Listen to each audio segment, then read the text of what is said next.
me tell you something. I hate snakes. Like, I don't just dislike snakes, I irrationally hate snakes. I've never had an experience with a snake that makes me hate them. I just don't like them. I don't like the surprise element of them. Me walking around, minding my own business, thinking I'm safe, and all of a sudden something slithers across my path. No, I'm not a fan at all.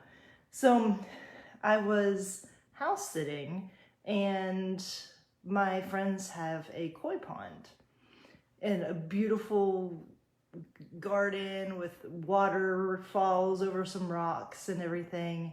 And I went out to feed the koi fish, which is huge, by the way. And the gardener was out there cleaning out the moss out of the pond, and we started talking. We hadn't met before, so we're talking, and she says something about how she was gardening, and she goes, "Oh, and don't mind the snake. We haven't seen it for a few weeks." I was like, "Excuse me, snake?"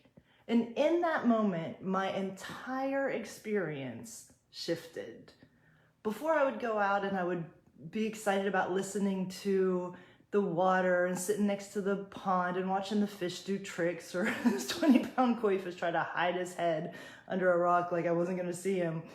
And then my experience changed. My entire outlook of going outside to just enjoy the sounds of the water, watch this fish do its thing, shifted when I found out that there may or may not be a snake waiting for me when I go out there. And it got me thinking, how many times in our lives do we allow someone else's experience to taint the way we go through something?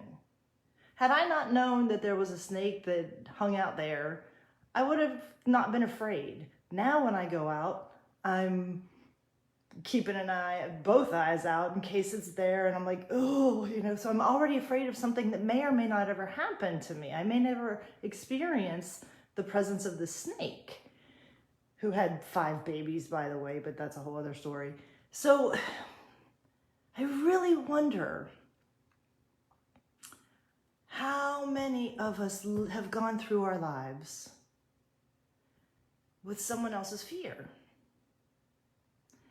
The fear of what they had gone through. Oh, well, when I did this, this happened, or you need to be careful of that, or if this, then that. And we cling to what they had happen as if it could be our identity as well. Oh, well, you don't want to get married because you know this, and men do that, and women do this. And what if we were just so content and confident in who we are and who God created us to be, that we go and do the things that we know to do and deal with the things that come up as they come up?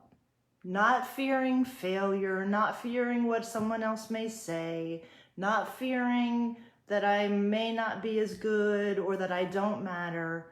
But what if we just experience life as it comes and deal with the things that happen the best we can? Whose experience would you be having then? And how would you be experiencing it? Would your life be better? More fulfilled? Are you willing to find out? I'm curious. And I'm excited to hear what you have to say. I'm actually starting an open office hours coaching room starting next week, every Wednesday at 3 p.m. Eastern. I will be hosting open office hours, and I'll put the link in the comments so that anyone who's interested can come have time to be heard, be coached, whatever you need. This will be your time. But let's talk about it. Let's talk about the things that make us afraid, that we've experienced, that someone else has experienced. Or let's just figure out how together we can do life different, better, and be more fulfilled. I'm really excited about this, and I'm really excited about meeting you and seeing what happens, because I know amazing things are waiting for you, because you're here on purpose, for a purpose, for exactly this time. God bless. See you soon.